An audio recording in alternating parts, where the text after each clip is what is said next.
7:32 na ng gabi. March 3, Monday. So, first trade natin for March, for the month of March. So, tinitingnan ko to si Dogecoin, no?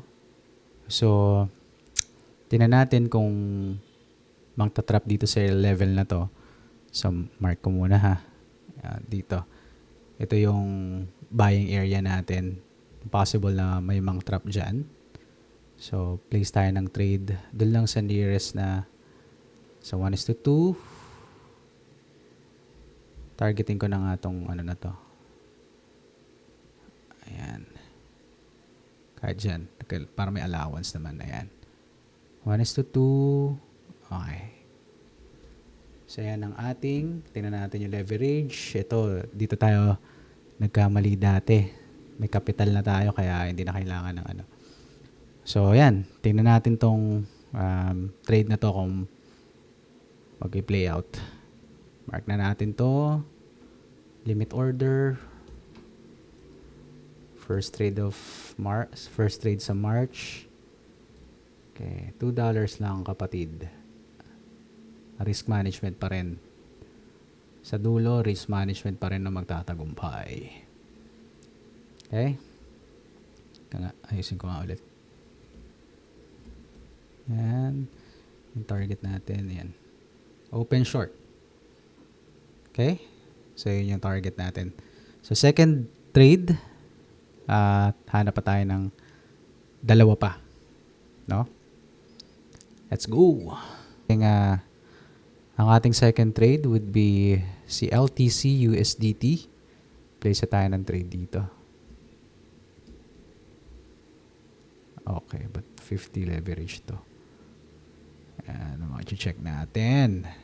Baka magkamali na naman. Okay, $2 lang kapatid.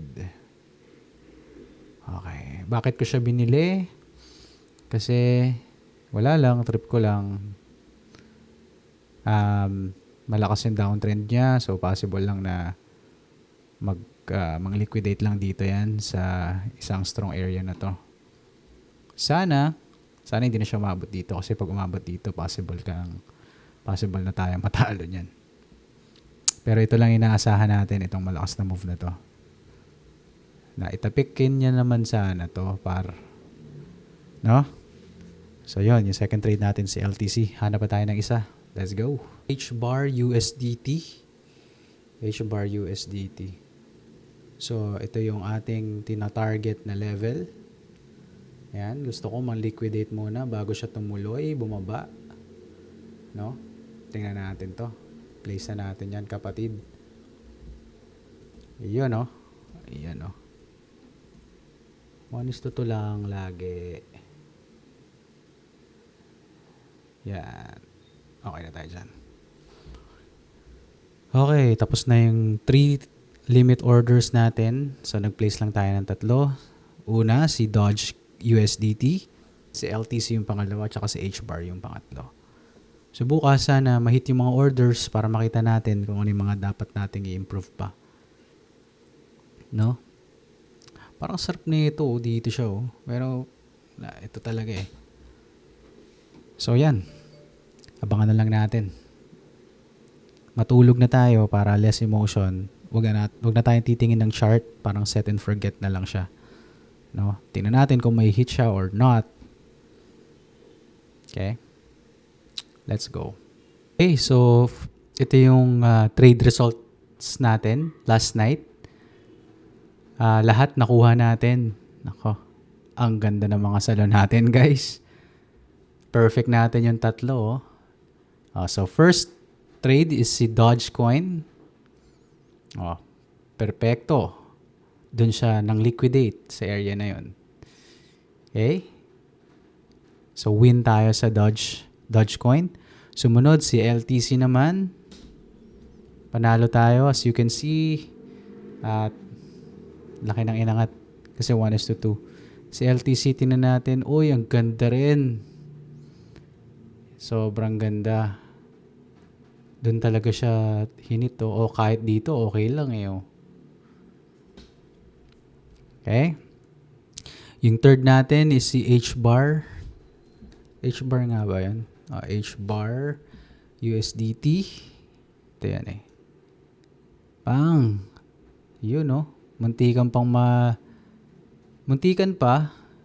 Pumitik yung price ng gabi pero yun pa rin siya oh. Kinuha niya lang yung mga orders natin dito. So, nag-end up, lahat panalo tayo kagabi. Ito na, dito na papasok yung emotions ulit. So, kung may emosyon na laging kang talo, ayan, kung may emosyon yan, meron ding emosyon kung parati kang panalo. Sa winning streak or losing streak, parehong may emosyon. So, ito yung kailangan natin makontain. Minsan, yung greed pumapasok sa atin. Nagtitake tayo ng mga trades na hindi naman natin set up or, so yun yung effect nung parati kang panalo. Pag talo ka naman, parang revenge trading ka. So, kailangan walang emosyon, maging maging machine lang tayo. So, anyway, this is a game of probability, sabi nga nila. So, yun lang. Ito yung mahirap, yung nananalo ka lagi. Kala mo, may tawag sila dyan eh. Ang alam ko parang, Superman syndrome ba yan? Nag-iisip na tayo kung paano mag-a-add na tayo ng another na o kaya mag-a-add tayo ng kapital kasi nananalo na tayo. So, dapat wala tayong emosyon. So, tutuloy lang natin kung ano yung kinagawian natin nung day 1. Okay? So, yun lang. Trade tayo ngayong March 4. Hanap tayo ng 3 coin ulit. Let's go!